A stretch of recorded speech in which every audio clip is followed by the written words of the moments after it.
Recently, my dogs have been trying to sabotage my relationship with my girlfriend.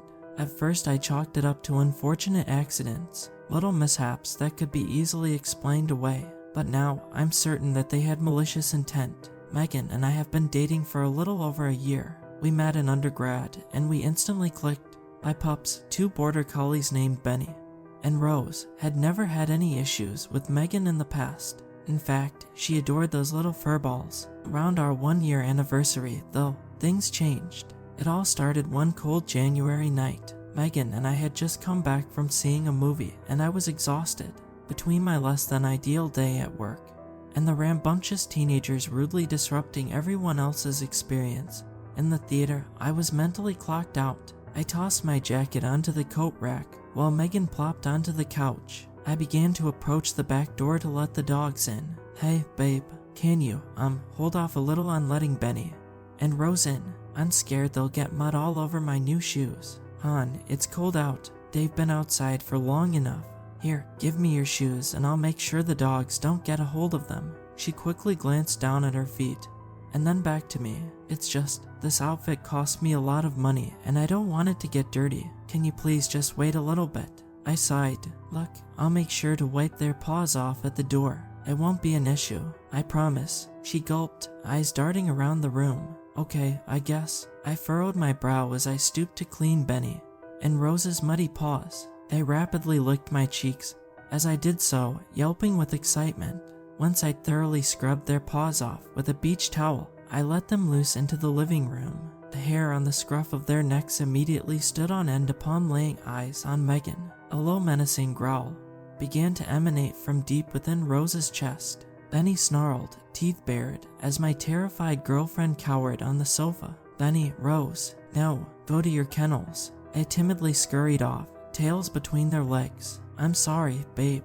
I've never seen them react like that before. You must have brought in a smell they didn't like. Maybe that woman's chihuahua that she tried sneaking into the movie. I chuckled, attempting to lighten the mood. Yeah, maybe. We cuddled and watched cheesy romantic comedies for the remainder of the night. Benny and Rose were oddly absent, opting to remain in my room. I was unsettled by their attitude toward Megan. The visual of their minatory growling lingered in my conscience. As Megan and I climbed into bed, I tried my best to push it out of my mind. The dogs didn't stir. Maybe it really was just a repugnant scent. Oh, I was ripped from my slumber by an anguished cry. My eyes shot open. My heart palpitated wildly upon soaking in the scene before me. Megan sat on the edge on the bed, whimpering while clutching her hand close to her quivering frame. Benny and Rose glowered at her from the doorway, still as statues. Baby, what happened? Are you okay? Benny bit me. That's what happened, she sobbed, tears staining her white nightgown. Let me see, I requested, scowling at my stoic canines. She extended her hand, allowing me to study the extent of the damage. He didn't break the skin. That's good. It might hurt for a while, but it should be fine in a few days. She nodded, gingerly tending to her injury. I turned to the dogs, who still remained motionless. I stormed up to them, snatching Benny by the scruff of the neck. My heart shattered hearing his piteous yelps, but I couldn't let him off the hook for this one. I scooped up a newspaper as I dragged Benny to the back door. I tossed him outside, whacking him a few times on the nose. Tears clouded my vision, and I berated him before shutting him outside. Benny, no, you can't bite people. No, that boy. He bowed his head, shamefully gazing up at me with the saddest puppy dog eyes I'd ever seen. Remorse flooded through me, my heart snapping in half. Compunction infected my mind like a plague.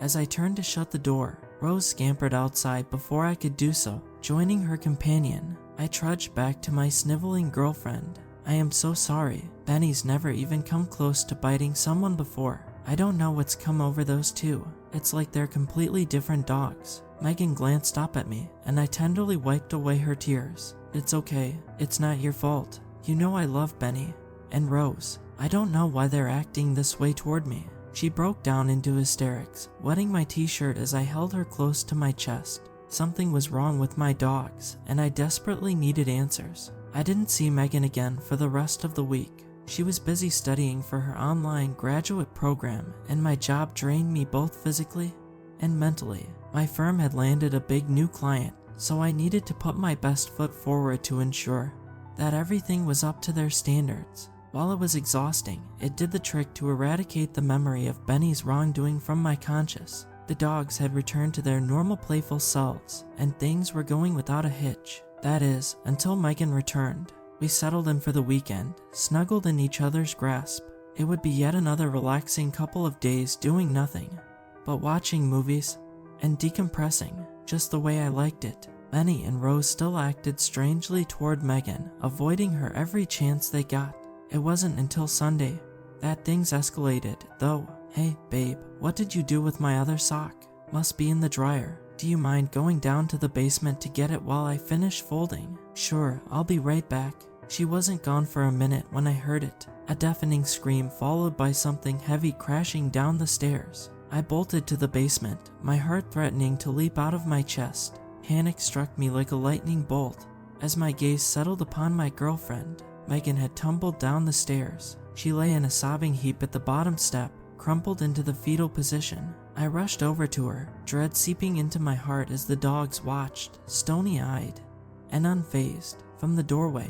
Baby, what happened? Are you okay? She sat up, clutching her ankle. She released a lamented wail as she fixated on it. Her ankle was twisted at an odd angle, facing a completely different direction than it normally would. I grimaced just looking at it, preparing myself for what was about to come. Megan glanced up at me, gritting her teeth through the pain.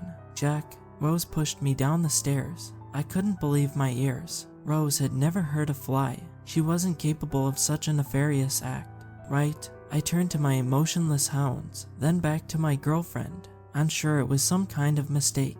Megan locked eyes with me, a twinge of impatience attached to her words. Jack, we can talk about it later. I think this, she hissed, motioning toward her mangled limb, takes precedence. Right. I scooped her up off the cool concrete floor, firemen carrying her all the way to the car. Adrenaline fueled me as I raced to the hospital. The results came back fairly quickly. Megan's ankle was broken, and it would require extensive treatment, followed by months of physical therapy. I, of course, offered to foot the bill. I was devastated. How could my Rose have caused something like this? That sweet, lovable pooch wasn't capable of violence. She just wasn't. Look, I'm really sorry. I don't know what's going on with the dogs. I'll research behavior schools I can send them to. I sighed, desecrating the tense silence on the drive back to my place. Megan stared blankly through the windshield. I want them gone. I gaped at her, struggling to comprehend her statement. Excuse me, I said, I want them gone. I began to grow lightheaded as we pulled into my driveway.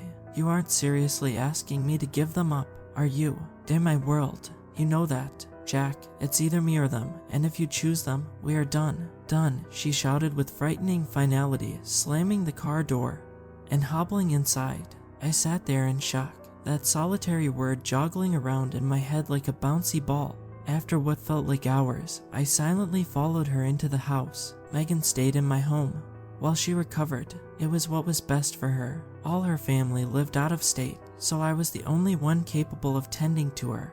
Fortunately, she didn't work, and her schooling was completely remote, so she had the freedom to take all the time she needed to heal. She gave the dogs the cold shoulder, to which they gladly reciprocated. We didn't discuss it anymore, and I thought that was the end of it. Oh, how wrong I was. I came home from work late one evening. The aforementioned client had some large demands, and I had a deadline to meet. I trudged through the door in a zombie-like state. Hey, babe, how was work? Megan chirped enthusiastically from her spot on the sofa. It was something. I'm going to feed the dogs real quick. Oh, don't worry about that. I already took care of it. Come lay with me. I want cuddles. My heart fluttered as she ended her feud with Benny and Rose. I abstained from prying any further, not wanting to ruin a good thing. I joined Megan on the couch, and I soon drifted off to sleep in her loving grip.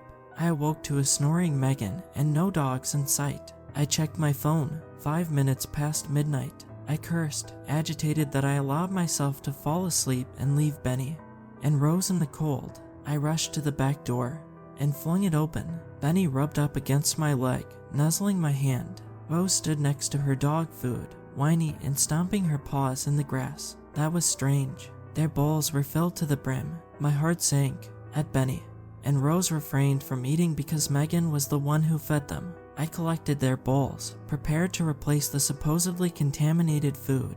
I was halfway through shoveling bennies into the trash when something caught my eye. Partially submerged in a glob of peanut butter protruded an unmistakable blue pellet. Rat poison. A cocktail of emotions swirled within me, sending my head into a frenzy. My girlfriend had tried to kill my dogs. I began frantically digging through Rose's bowl. There it was, another heap of peanut butter with multiple little blue pills jetting from within.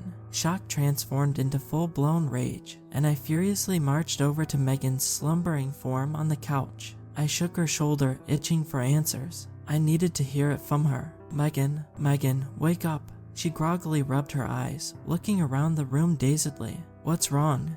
Babe, it's super late. Oh, nothing. I was just wondering if you have any idea what this is. I growled, shoving a bright blue tablet in her face. Her eyes grew wide as dinner plates. No, I have no idea what that is. Where'd you find it? Where did I find it? I scoffed, incredulous to her deceit. I found it in Benny and Rose's food. You wouldn't happen to know anything about that, would you? No, I swear, Megan. I locked eyes with her, crossing my arms and tapping my foot. My stern visage expressed more than words ever could. She broke down, throwing her hands over her face and wailing pitifully. I didn't feel a sliver of sympathy for her. My faithful canine stood behind me, leering at her the entire time. Okay, I did it. I tried to poison the dogs. But just hear me out. I was jealous. You were spending so much time with them, and I felt like I was always taking a back seat. I only wanted you to spoil me like that, so you decided to murder my dogs. Megan, you're a psychopath. I'm sorry, I know I messed up. Please forgive me. She sobbed uncontrollably, unable to contain herself.